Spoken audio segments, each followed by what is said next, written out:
Ravi de vous accueillir sur le plateau de Mobility TV. Encore une fois, une thématique passionnante qui va peut-être même vous intriguer, mais vous allez voir, vous allez adhérer immédiatement. Le cercle vertueux de l'économie circulaire. Recyclage, reconditionnement dans le secteur automobile. 4 invités pour débattre et pour en parler avec nous sur notre plateau. Loïc Bérosé, bonjour. Bonjour. Vous êtes le directeur général d'Indra Automobile Recycling. Merci d'être avec nous. En face de vous, Patrick Poincelet. Bonjour, vous êtes le président de la branche des recycleurs au CNPA. Soyez le bienvenu. Jean-Denis Kurt est avec nous également. Bonjour, vous êtes le responsable du pôle économie circulaire du groupe Renault. L'économie circulaire est bien présente chez Renault. Et Maxime Richaud est là également. Bonjour, soyez le bienvenu. Vous êtes le directeur général de Careco Paris, réseau de pièces d'occasion, bien sûr. Voilà pourquoi c'est très intéressant de parler de ce sujet. Je commence avec vous, Patrick Poincelet. Pour bien comprendre l'économie circulaire, c'est la nature, en quelque sorte. Mais adapté, on est d'accord, c'est la vie, mais adapté à l'automobile. Quelle en serait votre définition ? Je crois qu'on est uniquement dans le complément de ce que existait déjà historiquement, puisqu'on n'a pas réinventé l'histoire, nous, puisque le recyclage des automobiles, je rappelle que ça a toujours existé, et que l'économie circulaire, la seule différence, c'est qu'on n'en parlait pas. Et qu'aujourd'hui, on en parle. De quelle manière ça a existé, alors, pour bien comprendre ? Et après, on va essayer de mieux saisir pourquoi ça a changé, ça a évolué aujourd'hui. Tout simplement parce qu'un véhicule s'était composé jusqu'à présent jusqu'à 75% de produits métalliques et que donc de ce fait, la matière première a toujours intéressé dans le recyclage. Donc le métier s'est créé après-guerre et tout simplement pourquoi ? Parce que toutes les usines de construction automobile de l'époque avaient été réquisitionnées pour faire de l'armement et que pour entretenir les voitures après la guerre, il n'y avait pas d'autre choix que des pièces de réemploi parce que c'était les seules qui étaient disponibles sur le marché. Donc les pièces de réemploi, la profession a commencé, des récupérateurs de l'époque ont commencé à vendre de la pièce détachée automobile d'occasion. Et ensuite, la profession s'est développée d'année en année. Et ensuite, jusqu'au moment où la France s'est intéressée à l'environnement, donc dans les années 90. Et à partir de ce moment-là, on est tombé sur le feu des projecteurs. Et où pendant longtemps, on a vécu une époque où on disait dans la profession, vivons heureux, vivons cachés. Et un jour, on est tombé sous le feu des projecteurs. Voilà, parce qu'il y a l'environnement. Vous avez prononcé le mot, l'environnement. Je pense que ça va revenir dans notre émission, dans notre débat régulièrement, dans le cadre de ce reconditionnement des véhicules, en tout cas sur le marché automobile. Loïc Bérosé, pourquoi c'est un marché intéressant, le marché du reconditionnement, du recyclage pour une entreprise comme Indra ? C'est intéressant parce qu'il est en plein développement. Oui. On est très... Mais c'est porteur, vraiment. Ah oui, c'est rentable. C'est le moins qu'on puisse dire. Oui. Oui. Alors rentable, je ne sais pas, ça dépend de la façon dont on gère. Vous savez, les centres VHU, c'est un peu comme des concessionnaires automobiles. Il y en a qui perdent et il y en a qui gagnent de l'argent. Tout dépend de la façon dont ils sont organisés. Quand ils sont bien organisés, ils gagnent bien leur vie, bien sûr. Maintenant, ce n'est pas un métier qui s'improvise. Donc, ce n'est pas parce qu'on décrète que ce sont des gens qui sont d'abord d'une créativité absolument redoutable. Moi, je viens de l'automobile. Ouais. J'ai découvert ce métier il y a 10 ans. Et j'ai découvert les personnes qui sont à la tête des centres véhicules hors d'usage, qui sont des gens assez étonnants. Parce qu'ils ont une capacité d'adaptation qui est absolument redoutable. Je veux dire, depuis 10 ans, ils sont en face d'évolutions légales, juridiques extrêmement importantes. À chaque fois, ils font face. Et à chaque fois, derrière ces investissements qu'on leur demande pour protéger l'environnement, ils sont toujours très à l'affût et très affûtés sur la façon dont ils peuvent muter leur business model. Vous voulez dire que vous êtes admiratif de la faculté d'adaptation ? Ah oui. Vous qui venez de l'automobile, justement. Oui. Ouais. Les concessionnaires automobiles sont très infodés à leurs constructeurs. Ce n'est pas le cas des centres VHU, qui restent des entreprises extrêmement indépendantes, avec des gens qui sont farouchement accrochés à leur indépendance. Et nous, on le voit, puisqu'on anime un réseau de 350 démolisseurs, et on respecte ça, parce que c'est cet aller-retour entre la tête de réseau et eux-mêmes qui nous font progresser tous ensemble vers quelque chose de plus vertueux, je dirais. Donc, et ce qui a beaucoup évolué ces dernières années, c'est la pièce de réemploi, mais je pense qu'on aura l'occasion d'en reparler. Absolument, qui fait partie prenante de cette économie circulaire. Parlons-en justement de la pièce de réemploi, la pièce détachée. Avec vous, Maxime Richaud, c'est quoi? C'est un sacerdoce de faire de la pièce détachée chez vous? Non, aujourd'hui, c'est un plaisir de faire de la pièce détachée. Comme l'a dit M. Bérozet, nos sociétés ont su évoluer et notre fer de lance, c'est de pouvoir traiter aujourd'hui tout type de véhicule pour proposer au consommateur une solution à son problème. Aujourd'hui, le consommateur qui a soit par le biais d'un accident ou soit une panne technique sur son véhicule va vouloir pallier à cette panne et tout en mêlant aujourd'hui économie et écologie avec la pièce de réemploi. De quelle manière, comment on peut associer écologie et économie? J'ai une petite idée, mais j'aimerais que pour celles et ceux qui nous regardent, que vous nous expliquiez dans votre situation, pour vous, en quoi ça consiste. Aujourd'hui, mettre une pièce de réemploi sur son véhicule, c'est tout d'abord mettre une pièce qui existe déjà et qui a été produites dans des centres de recyclage en France qui sont non délocalisables, donc on a aussi une action sociale sur ce point de vue-là, mais également donc d'un point de vue écologique, puisqu'on ne nécessite pas la fabrication d'une nouvelle pièce. Donc on va apporter une seconde vie à cette pièce qui a été prélevée sur un véhicule, soit un véhicule qui a été sinistré, mais dont la pièce a été testée et tracée en amont, soit un véhicule qui a été sorti du marché. Pour pallier ensuite sur l'aspect économique, aujourd'hui une pièce de réemploi, on est sur des tarifs qui sont de 50 à 75% de remise par rapport à une pièce neuve. Donc on est effectivement sur un budget qui est beaucoup plus faible que de mettre une pièce neuve. Jean-Denis Curt, s'il y a un pôle d'économie circulaire au groupe Renault, ça veut dire que vous prenez ça très au sérieux quand même, non?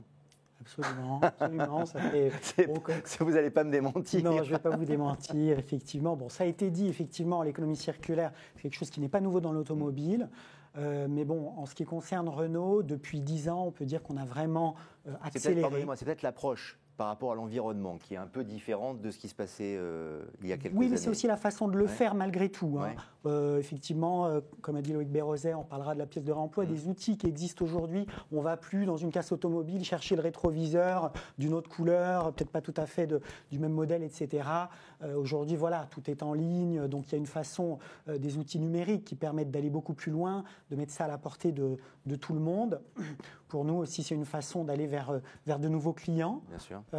Également, qui sont peut-être plus sensibles à l'environnement ou qui sont contents aussi de trouver une pièce moins chère pour réparer un véhicule qui a un certain nombre d'années, pour lequel, voilà, une voiture qui a 10 ans, c'est vrai que mettre une pièce neuve, c'est pas forcément justifié. Voilà. Et puis également, c'est une opportunité, donc c'est une nécessité aussi. Les ressources naturelles ne sont pas illimité. Hein. Fabriquer une voiture et l'entretenir, ça demande beaucoup d'énergie, de ressources naturelles. Et c'est aussi une opportunité de business, comme j'ai dit, d'aller vers de nouveaux clients, de nouvelles activités économiques, plus d'emplois. On pourra parler de notre projet Refactory, de reconversion. Parlons-en maintenant. J'allais vous relancer d'ailleurs à ce sujet-là, puisque l'usine de Flins, je crois savoir qu'elle sera consacrée au reconditionnement en 2024. Donc ça veut dire que ça va permettre de conserver des emplois, de créer des emplois peut-être. Absolument. En d'autres temps, vous savez, donc cette usine finalement, donc aujourd'hui elle produit la Zoé. On va dire le successeur de la Zoé sera fabriqué dans une autre usine. En l'occurrence, il y aura une usine championne de l'électrique en France, qui est l'usine de Douai. Et donc, en d'autres temps, l'usine de Flins aurait peut-être été fermée. Aujourd'hui, la direction de Renault a pris la décision de saisir cette opportunité pour développer massivement de nouvelles activités d'économie circulaire autour du reconditionnement de véhicules d'occasion, autour du rétrofit, c'est-à-dire la conversion de véhicules diesel, par exemple, ou thermiques en tout cas, vers l'électrique ou le biogaz, autour de l'énergie avec les batteries de seconde vie, notamment autour de la déconstruction de véhicules, du recyclage, du remanufacturing, de la pièce de réemploi. Et donc tout ça, effectivement, avec une grande ambition, une ambition de préserver, même de développer l'emploi, avec une ambition de 3000 emplois à horizon 2030, donc beaucoup d'opportunités à saisir. Patrick Poincelet, l'économie circulaire dont on parle, le reconditionnement, le recyclage, est-ce que tous ces éléments passent forcément par la transformation électrique également? Ça concerne, oui, mais il y a de plus en plus de véhicules électriques Alors, bon, aujourd'hui sur le marché. Aujourd'hui, on veut essayer d'en vendre de plus en plus. Maintenant, on va commencer par ça. On va dire que, alors, moi, je suis un provincial, donc forcément, on pense que le produit n'est absolument pas adapté. Mais bon, ce qui est sûr, c'est que là, on n'est pas pour faire de la polémique sur on était pour ou contre le véhicule électrique. Nous sommes des centres agréés VHU. Centres agréés VHU, dans les textes, ce sont les centres, ils sont seuls habilités à traiter les véhicules en fin de vie. Et il n'y a pas de discriminant en disant que ce soit des véhicules à énergie fossile ou à énergie électrique. Ça veut dire qu'il y a plus de, si je me souviens bien, plus de 10 millions de véhicules en fin de vie en Europe qui sont essentiellement thermiques. Oui, bien sûr. Et on en détruit 1 c'est une information importante et on à en détruit communiquer. 1 600 000 en France. Ouais. 1 600 000 en France aujourd'hui. Alors pour donner un ratio, en 2018, on a détruit 1 600 000 véhicules thermiques et 400, un peu plus de 450 véhicules électriques. Pour vous donner la proportion. Mais ça n'empêche que aujourd'hui, c'est un produit qui progresse, c'est un produit qui se vend. Et nous, comme je viens de vous le dire, on est les seuls habilités aujourd'hui à traiter la totalité de ces véhicules. Et donc, aujourd'hui, et clairement, on est au sein de notre organisation, nous avons créé cette année un gros groupe de travail sur toute la problématique de la chaîne cinématique du traitement du véhicule électrique, de sa collecte jusqu'à sa valorisation des produits, en passant par les problèmes de mobilier, d'immobilier, de formation et d'habilitation. On veut absolument tout connaître sur le véhicule électrique. Dans ce cadre et dans le contexte que l'on a bien posé maintenant, Loïc Bérosé, quels sont les objectifs ? Peut-être certains ont-ils déjà été atteints chez Indra par rapport au recyclage, par rapport aux pièces dont on parlait. Les objectifs sur les véhicules électriques ou les objectifs généraux ? Les deux, généraux, bien sûr, incluant tout. Il faut quand même considérer qu'ils existent, ces véhicules électriques, n'est-ce pas ? Oui, absolument, oui, il n'y a pas de problème. Non, mais j'ai l'impression de créer une tension, ce n'était pas mon but en parlant de véhicules électriques. Non, pas du tout. Même si on est d'accord, il y a beaucoup plus de véhicules thermiques. Non, pas du tout. D'accord. La réalité, l'a donné, Patrick Poincelet l'a donné. La réalité, c'est qu'aujourd'hui, on a un parc roulant qui est essentiellement composé de véhicules thermiques. On est d'accord. Oui, oui. Et par contre, on ne peut pas considérer que le véhicule électrique n'existe pas, puisqu'il prend sa part de marché au fur et à mesure des années qui passent. Donc, alors maintenant, le sujet, les objectifs pour nous, c'est d'emmener depuis 10 ans notre réseau sur la commercialisation de la pièce de remploi. Et la particularité de la pièce de remploi, ce qui a beaucoup changé dans la pièce de remploi aujourd'hui, c'est qu'aujourd'hui, on a besoin... D'abord, les gammes se sont extrêmement diversifiées depuis 1940, on est bien d'accord. Les marketeurs automobiles sont des gens extrêmement créatifs. Et donc, créent des voitures tous les 2 ans ou tous les 3 ans maintenant. Et donc, le sujet, c'est la grande difficulté que peut rencontrer un démolisseur, c'est quelque chose, un centre VHU, c'est quelque chose c'est ce sur quoi ils m'ont interpellé il y a une dizaine d'années, où je leur dis, qu'est-ce que je peux faire pour vous ? Et ils m'ont dit, il faut nous qualifier la pièce. La difficulté que nous avons, c'est que on n'est pas capable de savoir. Quand vous prenez un alternateur, par exemple, un truc simple, un exemple simple. Un alternateur, vous avez une Clio ou une Fiat Punto, peu importe. L'alternateur, il est essence ou diesel ? La climatisation, elle est climatisée ou pas climatisée ? La climatisation est manuelle ou automatique ? À chaque fois, un alternateur est différent. L'ampérage change, on est bien d'accord. Pourtant, l'alternateur est le même. Il se monte. Bien sûr. D'accord. Donc le sujet, c'est effectivement de qualifier ces pièces de la manière la plus sûre possible pour pouvoir la commercialiser à travers une révolution qui s'est opérée depuis ces dernières années, qui est la révolution de la commercialisation par les outils Internet, où vous vendez là en aveugle. C'est-à-dire qu'avant, dans un centre VHU, le professionnel ou le particulier venait avec sa voiture, parfois avec sa pièce usagée, et disait, voilà, il faut me trouver une pièce d'occasion, est-ce que vous avez ça ? Donc on regardait, on regarde une carte grise, on essaye d'approcher. Avec le digital, ça ne marche plus. Parce que les gens ne se déplacent plus. Ils reçoivent la pièce. Et c'est moins bien ? Les professionnels. Non, c'est moins bien ? Non, c'est mieux. Ah. C'est mieux, mais ça suppose que derrière, quand vous envoyez la pièce, il faut être sûr qu'elle fonctionne sur la voiture avec laquelle vous allez réparer... la voiture avec laquelle vous allez réparer la pièce. Le contraire, vous m'avez compris. Oui. Donc, et ça suppose beaucoup de techniques auxquels, là aussi, ce que je vous disais tout à l'heure, les centres VHU sont des gens assez étonnants parce que ça suppose d'abord une gestion de la pièce dans les sites, avec l'adressage, avec le rayonnage, avec tout ça. Il y a 10 ans, ça n'existait pas, hein, je veux dire, ou très peu le faisaient. Donc, parce que la particularité de la pièce d'occasion, c'est qu'elle est unique. Bien sûr. Bien sûr. Une porte jaune et une porte blanche, c'est pas les mêmes. C'est pas la même référence. Bien sûr. Donc à chaque fois, vous avez une pièce et il faut prendre la pièce et il faut envoyer la pièce, pas la pièce d'à côté. Peut-être plus d'offres, plus de demandes aussi. Donc tout ceci explique cela en effet. Jean-Denis Cure, je crois que vous avez signé un partenariat, vous êtes sur le point de le faire en tout cas pour du recyclage de batteries. Là aussi, c'est important quand on reparle de reconditionnement ou de l'économie circulaire. Les batteries, c'est toujours un sujet qui pose question. De quoi s'agit-il ? Tout à fait. Donc, effectivement, on a annoncé la signature d'un partenariat à 3 avec Veolia, qui est notre partenaire pour le recyclage des batteries depuis une dizaine d'années, et Solvay, le chimiste bien connu, qui est le leader mondial de l'extraction, enfin, on va dire des agents d'extraction de minéraux pour l'industrie minière, comme le cobalt, le lithium, le nickel. Et voilà, qui s'est dit, finalement, c'est la même technologie pour aller extraire ces métaux des batteries, c'est la mine urbaine, hein, comme on dit. Et donc, finalement, voilà, on a regroupé ces différentes compétences, hein, nous... Renault, le pionnier, le leader historique de l'électrique en Europe, Veolia, un géant de la gestion des déchets, notre partenaire sur le recyclage des batteries, et puis Solvay, voilà, avec cette compétence dans l'extraction des métaux, pour dire on va optimiser encore le recyclage des batteries. Alors d'abord, il faut avoir en tête que contrairement à ce qu'on peut voir parfois sur les réseaux sociaux, les batteries, ça se recycle aujourd'hui très bien, hein, avec plus de 50-60% des matériaux déjà qui sont recyclés, mais pas nécessairement recyclés dans les batteries, pour refaire des batteries, pas forcément avec la bonne pureté. Ce qui n'est pas gênant aujourd'hui, parce que de toute façon, on a très peu de batteries à recycler. Les batteries sont sur les voitures, beaucoup d'entre elles vont avoir une seconde vie, donc bon, ça arrive progressivement, mais néanmoins, elles vont arriver en recyclage un jour ou l'autre.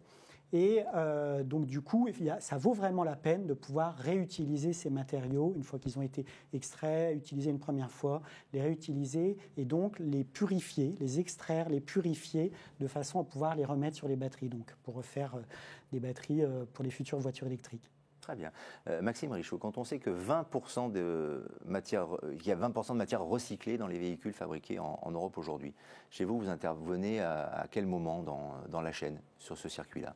Alors nous, aujourd'hui, on intervient sur la chaîne lorsqu'on va essayer de revaloriser. Donc, pour revaloriser au mieux un véhicule, tout d'abord, c'est d'extraire les pièces qui peuvent avoir une seconde vie. Donc, c'est ce qu'on a appelé tout à l'heure communément la pièce de réemploi qu'on va commercialiser au sein de nos centres. Alors, c'est vrai que chez Careco, on va privilégier les pièces de réemploi de très haute qualité pour pouvoir les distribuer à nos consommateurs et aux clients aussi qui sont professionnels pour qu'ils puissent faire une seconde monte. Et enfin, la partie revalorisation, c'est toute la partie où on va traiter la matière. Donc, on va essayer de capter les différentes typologies de matières, de matériaux, pour venir les trier et ensuite les confier à des exutoires qui vont pouvoir régénérer cette matière et la réintroduire dans la fabrication, alors dans le milieu de l'automobile, mais pas que, mais également dans l'industrie ou dans le milieu du TP aussi.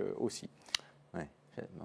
C'est très clair, allez-y. Non, donc cette particularité aujourd'hui, on travaille en corrélation avec les constructeurs pour qu'on puisse apprendre au fil des sorties des modèles, et multimarques, multimodèles. C'est aussi une complexité de notre métier, puisqu'on doit traiter toutes les marques et tous les modèles. Donc, on doit apprendre la composition de ces véhicules-là pour pouvoir permettre de capter, de trier et ensuite de revaloriser.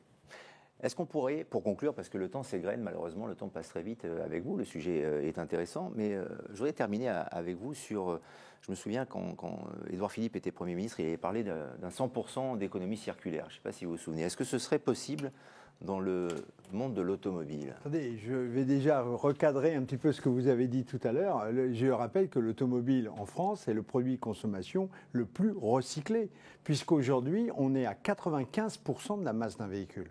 95%. Bien sûr, et c'est les obligations de la directive européenne depuis 2015. Donc c'est pas d'aujourd'hui, ça fait déjà plus de 5 ans qu'aujourd'hui, on est exactement à 94,8% de taux de recyclage dans un véhicule. Et quand on prend le recyclage de la matière et la réutilisation, qui sont les deux premières sources nécessaires où on doit atteindre 85%, on est aujourd'hui à 87%. Donc aujourd'hui, entre le recyclage matière... Là, on parle de la France, on est d'accord. On parle bien de la France, mais c'est l'Europe, c'est les obligations de la directive de l'Europe. Donc aujourd'hui, un véhicule sort recyclé à 95% de sa masse. C'est un des produits de consommation les plus recyclés. Donc on est en plein dans l'économie circulaire. Ah ben oui, pleinement. C'est un cercle vertueux et il faut continuer à le cultiver. Absolument. Et il n'y a pas de souci. Très bien. Sujet intéressant, hein, n'est-ce pas? On aurait beaucoup à dire encore, mais il n'est de bonne compagnie qui ne se quitte. Merci infiniment à tous les quatre. Merci. Et à très vite, évidemment, pour une nouvelle émission, une nouvelle thématique passionnante sur le plateau de Mobility TV. À bientôt.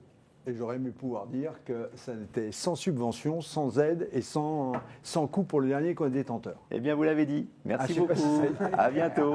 C'est dans la boîte.